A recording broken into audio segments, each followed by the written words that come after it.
Fuego. Ya si hay uno que dice la verdad.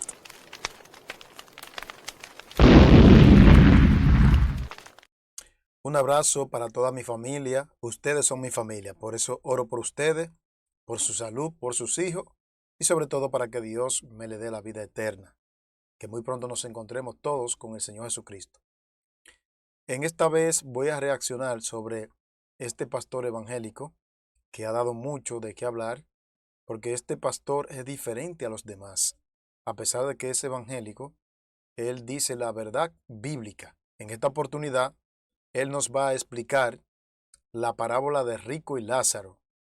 Y ustedes van a ver lo impresionante que este pastor de una manera sencilla explica, porque muchos hermanos evangélicos, hermanos sinceros, creen en el infierno. Pero el pastor Miguel Ángel Ortiz aquí explica con claridad la parábola de Rico y Lázaro.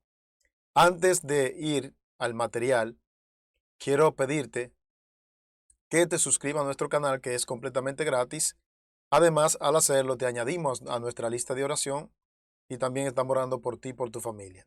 También denle like al video, porque cuando le dan like, el algoritmo de YouTube eh, lo, lo promueve el video y mucha gente puede ver esta verdad de que este pastor está predicando. Así que sin más preámbulo, vamos entonces a ver el video. Fuego. Ya si hay uno que dice la verdad.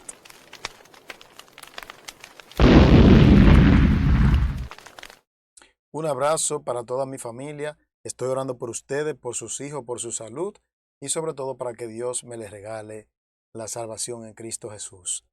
En esta oportunidad vamos a seguir reaccionando al pastor Miguel Ángel Ortiz. Esta vez no te pierdas el video, porque esta vez él va a aclarar la parábola del rico y Lázaro. Una parábola que ha sido mal interpretada en el mundo evangélico y él la va a aclarar, ¿verdad? Porque partiendo de esa parábola, entonces la doctrina del infierno cae por tierra. Y qué bueno que es un pastor evangélico que lo va a explicar. Antes quiero recomendarte que te suscribas a nuestro canal, que es completamente gratis. Además, al suscribirte, tú participas de grandes bendiciones aquí, que tenemos ahí, por ejemplo, oramos por ti, por tus hijos, por tu salud, por tu familia. Y si tú decides unirte ahí en el botón que dice unirme, también tú puedes hacer consulta gratis a un servidor que es especialista en métodos y diagnóstico.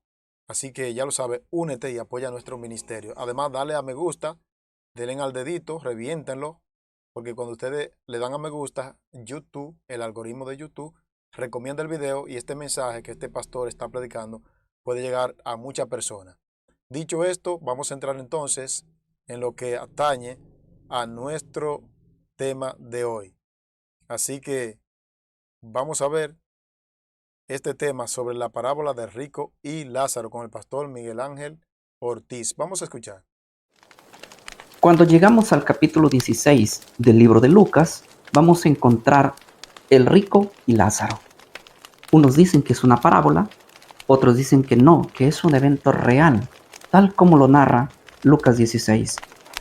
Hoy vamos a estudiar sobre este pasaje muy interesante y te pido muchísima atención porque después de este estudio tu mentalidad tiene que cambiar. No te olvides de seguir la página. Vamos a escuchar todos los detalles que él va a dar y los versículos concernientes a que Jesús le hablaba a las personas, a las multitudes en parábola, pero a los discípulos le hablaba claro. Vamos a escuchar. Nosotros somos mensaje fiel. Hay detalles muy importantes que no deberías pasar por alto si quieres estudiar Lucas 16. Mateo capítulo 13, versículo 34. Todo esto habló Jesús por parábolas a la gente, y sin parábolas no les hablaba. Recuerda, Jesús a las personas no les dejaba de hablar, pero con parábolas. Todo lo que Jesús hablaba a las personas, sin parábolas, no les hablaba. Verso 35. Para que se cumpliese lo dicho por el profeta cuando dijo: abriré en parábolas mi boca, declararé cosas escondidas desde la fundación del mundo. Aquí está citando al libro de Salmos, capítulo 78, versículo 2. No te vayas a olvidar que Jesús, cuando hablaba a las personas, a la gente, solamente les hablaba. Las profecías mesiánicas de los Salmos y del profeta Isaías anunciaban que Cristo iba a predicar en parábola. Así que estoy 100% de acuerdo con el pastor Miguel Ángel Ortiz. Vamos a seguir. En parábolas. Ese detalle no te olvides. Ahora pon atención a esto. Marcos, capítulo 4, versículo 33. Con muchas parábolas como estas les hablaba la palabra, conforme a los que podían oír. Ahora pon atención a este detalle. Un detalle 2 que es muy importante. Y sin parábolas no les hablaba, aunque a sus discípulos en particular les declaraba todo. Yo quiero que notes algo bastante importante aquí. Jesús, cuando salía con sus discípulos y había multitud de personas y la gente escuchaba el discurso de Cristo, la Biblia dice que Cristo usaba sus sermones en parábolas. Ustedes saben que Jesús adecuaba sus sermones de acuerdo al estatus de la persona. Si estaba dentro de agricultores, Jesús adecuaba el mensaje que ellos pudieran comprender, le hablaba en parábola, pero a los discípulos le hablaba claramente. Pero cuando la gente se iba, Jesús a sus discípulos les declaraba el significado de las parábolas. Ahora, en otras palabras, estoy diciendo que Jesús solamente cuando estaba con sus discípulos no les hablaba en parábolas. Y cuando estaba con personas que no eran sus discípulos, hablaba en parábolas. Recuerda este detalle importante. Lucas 8, versículo 10. Escuchen bien, él va a leer a Lucas 8, versículo 10. Escuchen bien y estén atentos para que podamos comprender esta parábola que ha sido tan mal interpretada. Y él dijo, o sea Jesús, a vosotros os he dado a conocer los misterios del reino de Dios, pero a los otros por parábolas, para que viendo no vean y oyendo no entiendan. Jesús le dice a sus discípulos, a ustedes yo les hablo no en parábolas, pero a ellos, a las personas, les hablo en parábolas. Quiere decir que Jesús no era que tenía distinción de persona, pero para que la multitud hagan un esfuerzo de comprensión, Jesús le hablaba en parábola. Es lo que ocurre hoy día. Hay mucha gente que lee la palabra de Dios superficialmente y no entienden ni papa, porque la estudian sin oración, sin ayuno, ¿m? Y no la entienden. Hay cristianos que duran un montón de años en la iglesia y no profundizan la palabra. Y eso pasaba con la multitud en el tiempo de Jesús.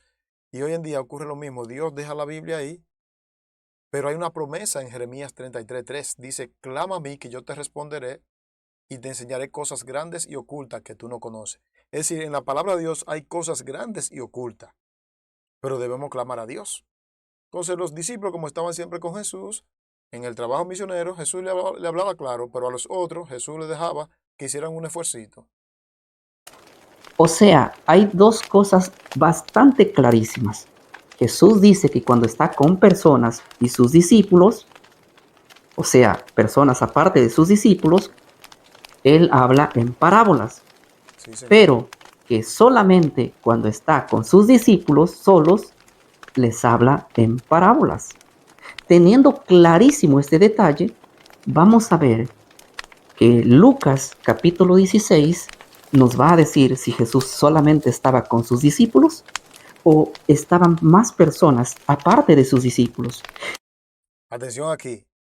En este texto que él va a leer, que es donde está el contexto de la parábola, entonces nos vamos a dar cuenta si Jesús estaba solamente con los discípulos, no era una parábola. Pero si había más personas, era una parábola. Vamos a ver entonces. Teniendo en cuenta que si Lucas 16 nos dice que Jesús solamente estaba con sus discípulos, entonces no les habló en parábola. Pero si él estaba con más personas, entonces sí era una parábola. Vamos a ver, acompáñame.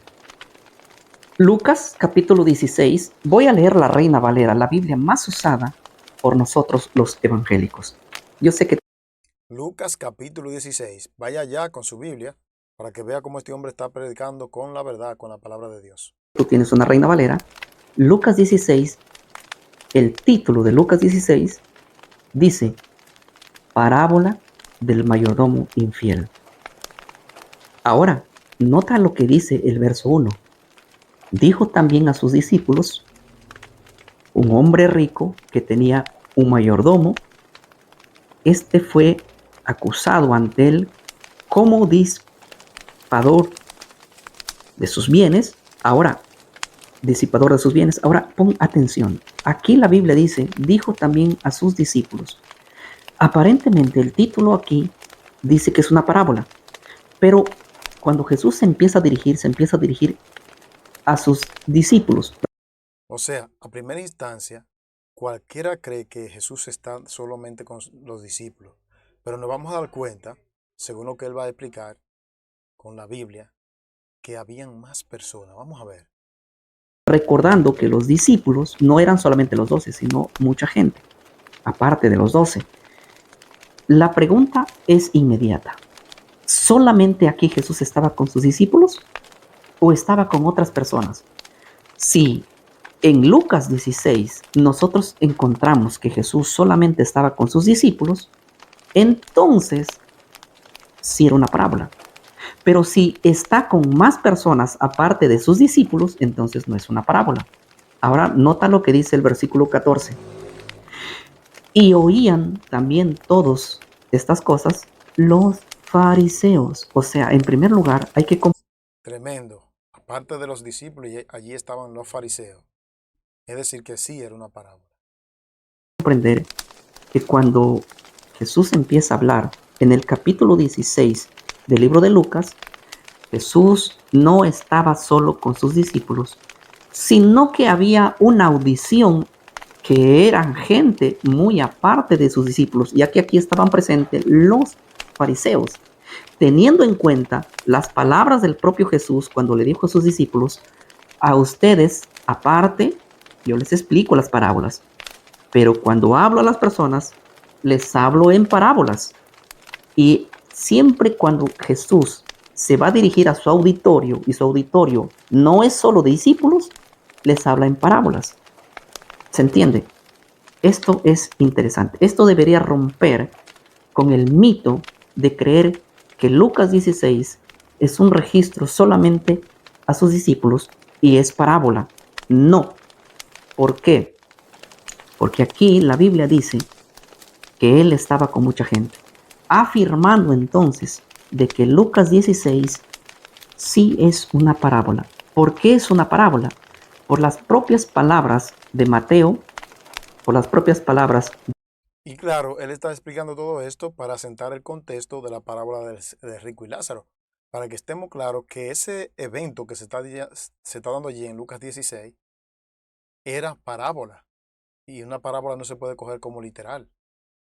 De Marcos, por las propias palabras de Cristo, que afirman que cuando Él no está solamente con sus discípulos, habla en parábolas. Lucas 16 no es la excepción, sí es una parábola. La primera razón por la cual creemos que Lucas 16 sí es una parábola es por todo el contexto de la exégesis de la Biblia que te Tremendo. Yo no lo había visto de esa forma tampoco. Uno a veces lee, pero es cierto. Es que todo el contexto es de parábola. enseña que Jesús estaba con sus discípulos y una audición aparte de sus discípulos. Y cuando esta escena viene a colación, es porque lo dicho allí sí es una parábola. Pero hablemos de otro segundo punto. La segunda razón por la cual creemos que es una parábola es porque cuando tú lees el capítulo 16 del libro de Lucas, vas a encontrar que el rico y Lázaro reciben tanto la recompensa como el castigo en el momento de morir. en el momento de su muerte, el cual no es coherente con las... Tremendo, este hombre está chispeante. Es cierto, porque hay un juicio. Entonces, si Dios le paga al momento de morir a la persona, entonces ¿para qué un juicio? Este hombre está muy coherente.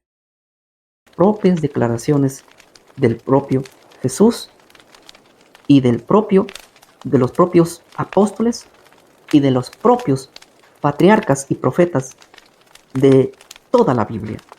Y voy a mostrarte que si lo tomamos como algo literal, contradice a toda la Biblia, el cual cualquier estudioso serio en Biblia sabe que un texto no puede contradecir a otro, un libro a otro, un autor.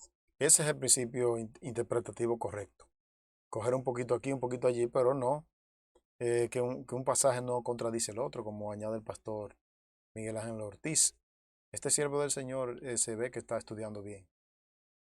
A otro, ni el Antiguo al Nuevo Testamento. Vamos a estudiar algo importantísimo. Le voy a hacer una pregunta a Cristo.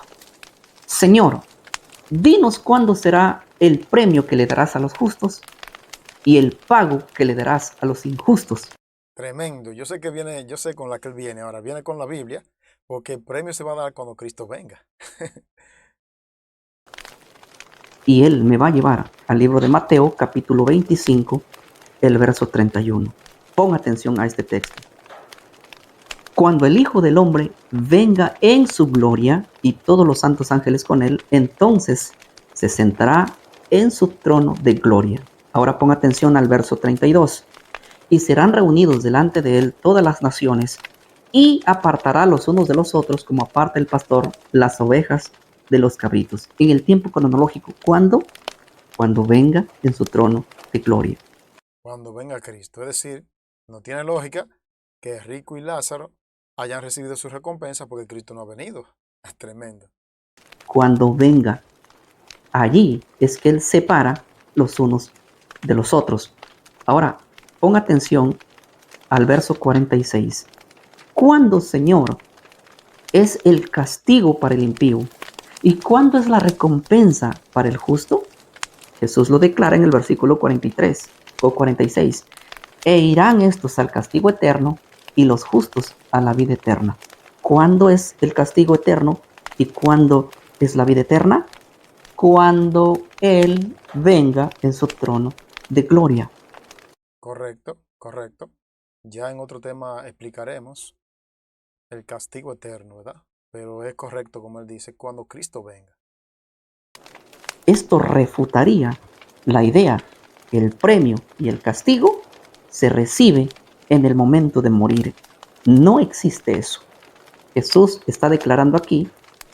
¿Y por qué entonces encontramos un castigo y una recompensa en el rico y Lázaro? Porque sencillamente es una parábola que no está sucediendo en el tiempo exacto que muere una persona, sino que enfoca a un futuro. De hecho, el capítulo 16 del libro de Lucas es un mensaje clarísimo a la ambición de los que amaban el dinero. Claro, y comienza la parábola o sea, comienza Lucas 16 del siervo infiel. Y el siervo infiel es una parábola de aquellos que van a encontrar, que van a ser encontrados siendo infieles cuando Cristo venga, eso está claro. Por eso, todo el capítulo 16 se centra en el amor al dinero, pero el fin es otro. Mateo capítulo 13, versículo 24. Les refirió otra parábola diciéndoles, el reino de los cielos es semejante a un hombre que sembró buena semilla en el campo, pero mientras dormía, los hombres vino su enemigo y sembró cizaña entre el trigo y se fue.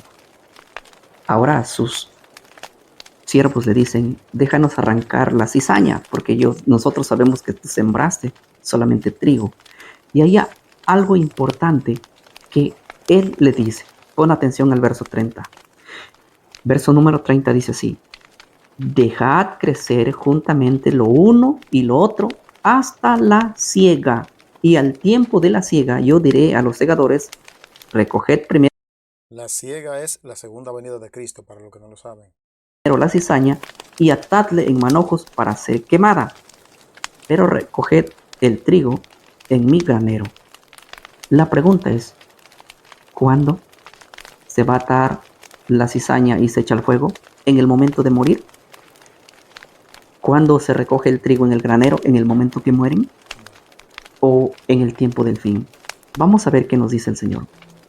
Mateo 13:36. Entonces, despedida la gente, entró Jesús en la casa y acercándose a él sus discípulos le dijeron, explícanos la parábola de la cizaña. Aquí se cumple lo que el pastor Miguel Ángel Ortiz estaba explicando, que ahora despedida la gente, entra Jesús con sus discípulos a la casa y allí los discípulos mismos le piden que le explique la parábola. Del campo.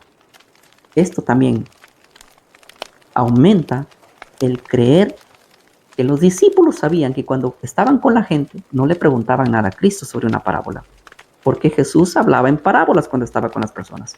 Y cuando les despedía, ahí sí los discípulos preguntaban, porque ellos sabían que a ellos se les declaraba todas las cosas, solo a ellos no les hablaba en parábolas. Ahora Jesús les viene diciendo el significado del texto leído. Mateo 13:40. De manera que como se arranca la cizaña y se quema en el fuego, así será en el fin de este siglo. O sea, en el fin del mundo. En otra palabra, cuando Cristo venga. ¿Cuándo es que la cizaña será echada al fuego? ¿Cuando muere? No. En el fin de este siglo. Solo hay dos siglos, el siglo presente y el siglo venidero. Es en el siglo venidero cuando se quemará la cizaña. Ahora, el verso 41 dice, enviará el Hijo del Hombre a sus ángeles y recogerán de su reino de todos los que sirven de tropiezo y a los que hacen iniquidad y los echarán en el horno de fuego. Allí será el lloro y el crujir de dientes. ¿Cuándo va a ser recogida la cizaña para ser echada al fuego? En el día de su gloria. Lo mismo está diciendo Mateo. Lo mismo está diciendo aquí. Si vez tras vez vemos en los evangelios, se repite el concepto. Tanto la recompensa como el castigo es al final, cuando Cristo venga. Estoy de acuerdo con él. Entonces, no Recuerden, ustedes pueden opinar, ¿verdad? Quiénes están de acuerdo, quiénes no están de acuerdo. Yo estoy de acuerdo porque es el principio bíblico que le está enseñando. podemos decir que en el momento que uno muere, recibe ya el premio como el castigo. En el tiempo cronológico de la Biblia, no sucede esto en el momento de morir, sino cuando Él venga en su reino, en su trono de gloria. Solo allí se separa el trigo de la cizaña, solo allí se separa las ovejas de los cabritos, y solo allí es que uno recibe lo prometido y lo otro recibe el castigo que también se le dijo anticipadamente que sufriría. Esto lo tenían claro los personajes bíblicos que vivieron en el Antiguo Testamento. Hebreos 11, por ejemplo, por la fe Abel, por la fe Moisés, por la fe Jacob, por la fe Abraham, por la Está claro el mensaje, muy claro.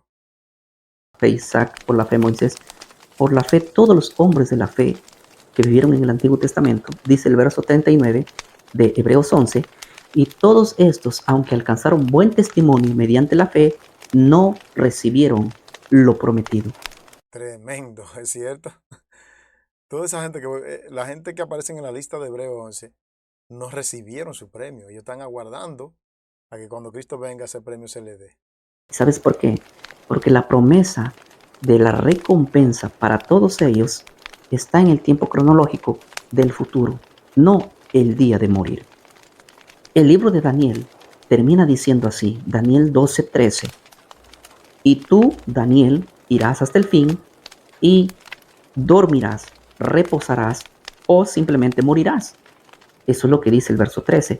Y te levantarás para recibir tu heredad al final de los días. La recompensa para el justo no es en el momento de morir, sino al final de los días. ¿Está claro? Bueno, esto echa por tierra el asunto del infierno, que muchos creen, y mayormente los hermanos evangélicos creen, que en el momento que usted se muere se va a un lugar de tormento. Entonces no puede ser porque según esta parábola, que no es literal, según la explicación que ha dado el pastor Miguel Ángel Ortiz, no puede ser que cuando usted se muera, por malo que haya sido, en ese mismo día que se murió se va usted al infierno a quemarse. Eso no es así. Ni tampoco el que era bueno se va a la gloria, porque al final que la recompensa o el castigo se dará. Y eso es lo que hemos visto aquí. De modo que esto tumba la teoría del infierno. Por eso Jesús en la cruz al ladrón le dijo que recibiría la recompensa cuando Él venga en su reino. Tengo la Reina Valera 2000 y voy a leer lo que dice Lucas 20, capítulo 23, verso 43. Dice así: entonces Jesús le contestó al ladrón en la cruz: te aseguro hoy estarás conmigo en el paraíso. ¿Notas la diferencia de la Reina Valera 1960? De cierto te digo, hoy estarás conmigo. Es más, hay una palabra que, de cierto te digo que hoy estarás conmigo. Esa palabra que no existe en el griego. Pero sí. Este pastor Dios lo está usando. Dios lo está usando. Es decir, que es rico, tanto es rico como el ladrón en la cruz no recibieron su recompensa. El ladrón en la cruz no subió ese día al paraíso, no. Gracias a Dios, la Reina Valera 2000 ya no tiene esa palabra que y se entiende de la siguiente manera. Entonces Jesús le contestó: te aseguro hoy estarás conmigo en el paraíso. ¿Cuándo? Cuando venga en mi reino. Recuerda que el ladrón sabía esto, por eso le dijo, acuérdate. O sea, cuando Jesús le dijo, te aseguro hoy, Jesús le estaba asegurando ese día que él iba a estar en el reino, pero cuando él venga. De mí, cuando vengas en tu reino, hablando que la recompensa solo es después de la resurrección. Esto también sabía María, por eso le dijo a Jesús, cuando vino a la aldea de Betania, le dijo así, Jesús le dijo, tu hermano vivirá. Y ella le respondió en el libro de Juan 11, 20 en adelante, le dice, yo sé que mi hermano resucitará en el día postrero. Ellos sabían que solamente después de la resurrección es que está la recompensa.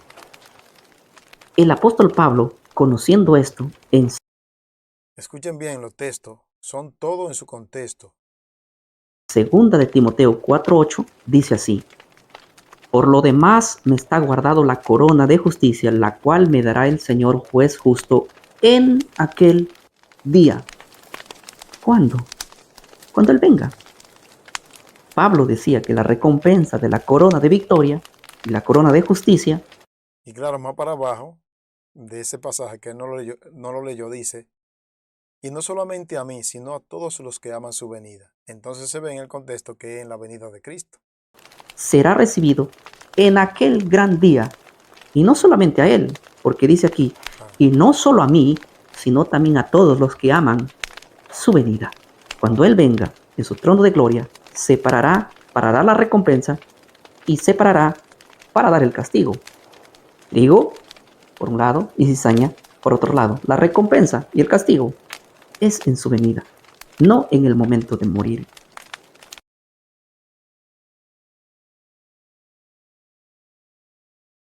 Tremendo, mis hermanos. Bueno, mis hermanos, más claro de ahí no canta un gallo. Vamos a dejarlo ahí y le vamos a estar dando seguimiento a este pastor. Yo estoy suscrito a su página oficial. Suscríbase usted también. Yo voy a poner el enlace de su página oficial ahí.